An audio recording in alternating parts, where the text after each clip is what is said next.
Je viens du Sénégal il y a seulement 2 jours. Je suis donc imprégné encore de l'ambiance, de l'atmosphère, de l'esprit, je dirais, de révolte qui, ça et là, dans les rues, s'exprime. Je m'exprime en tant que Sénégalais, je m'exprime en tant que philosophe et théologien, mais surtout, je m'exprime en tant qu'être humain qui sait qu'il ne doit se soumettre qu'à son créateur et qu'aucun président, aucun dirigeant n'a le droit ni le pouvoir de me soumettre.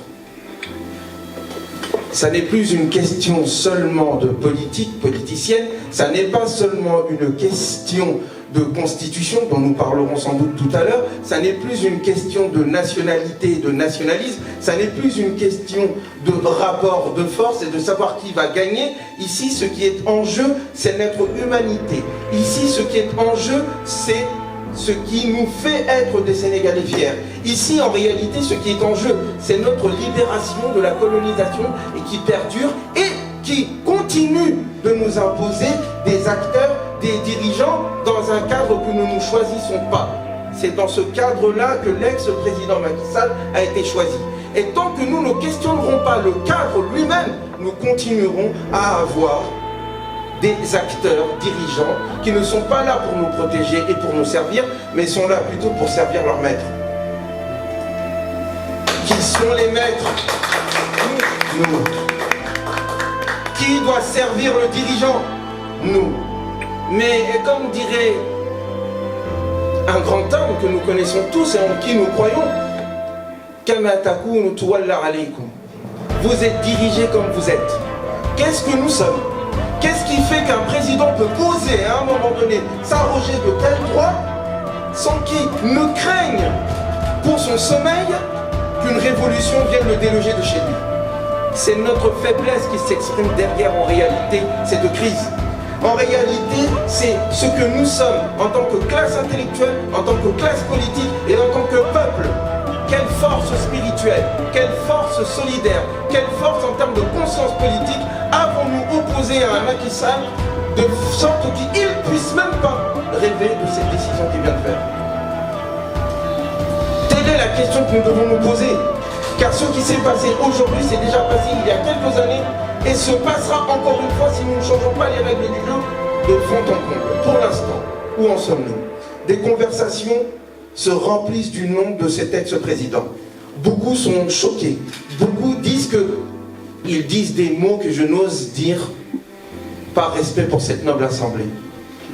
Tout le monde est conscient maintenant que ceux qui hier encore s'opposaient à lui en disant attention, celui-ci va nous mener vers la catastrophe et que d'aucuns gentilshommes, d'aucuns gentilles femmes, d'aucuns naïfs disaient oh ils exagèrent, oh celui-ci ce qu'il veut c'est le pouvoir, oh celui-là il fait en sorte que la jeunesse se rebelle alors qu'il faut parler avec pondération, parler avec respect. Vous savez, ça c'est le langage de ceux qui profitent du système et qui n'ont pas le ventre qui crie de famine lorsque des décisions sont prises à l'encontre de la population.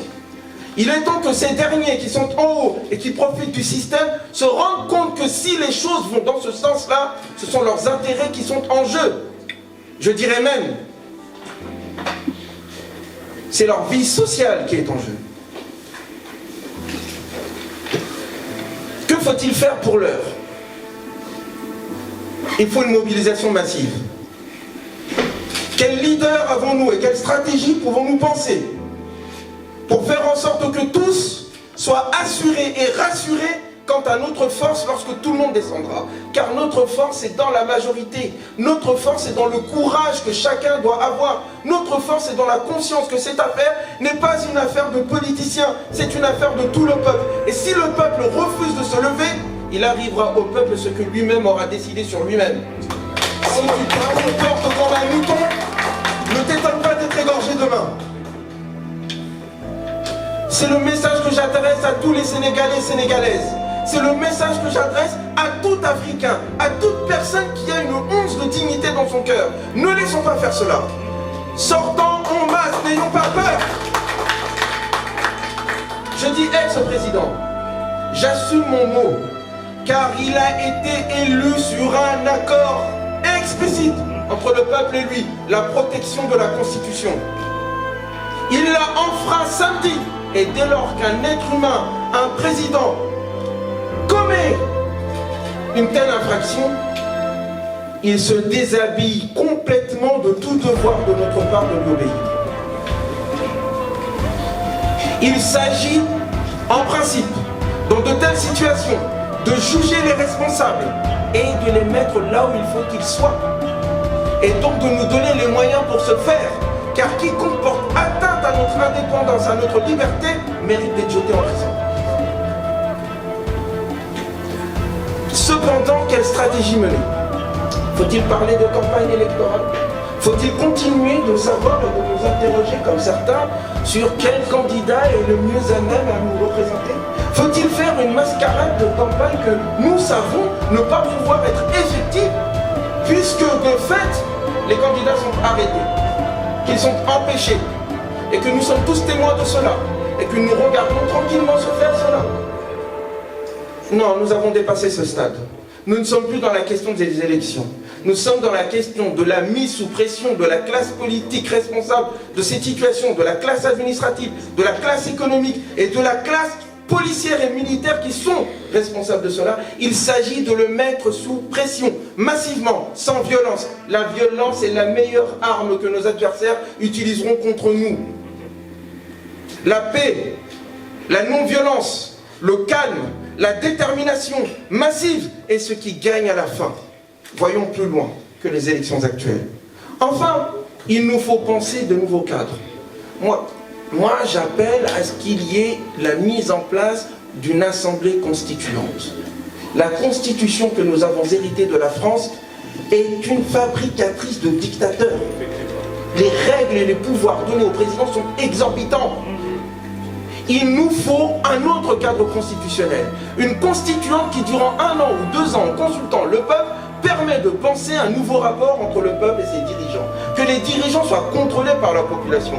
Que l'Assemblée nationale soit à la fois paritaire, égalitaire et surtout sous contrôle de la population. Tant que cela n'aura pas lieu, et tant qu'il n'y aura pas aussi un travail de conscientisation de la part des intellectuels, des savants, des économistes et autres acteurs politiques, car la vie politique n'est pas que celle des politiciens. Les autres acteurs doivent intervenir.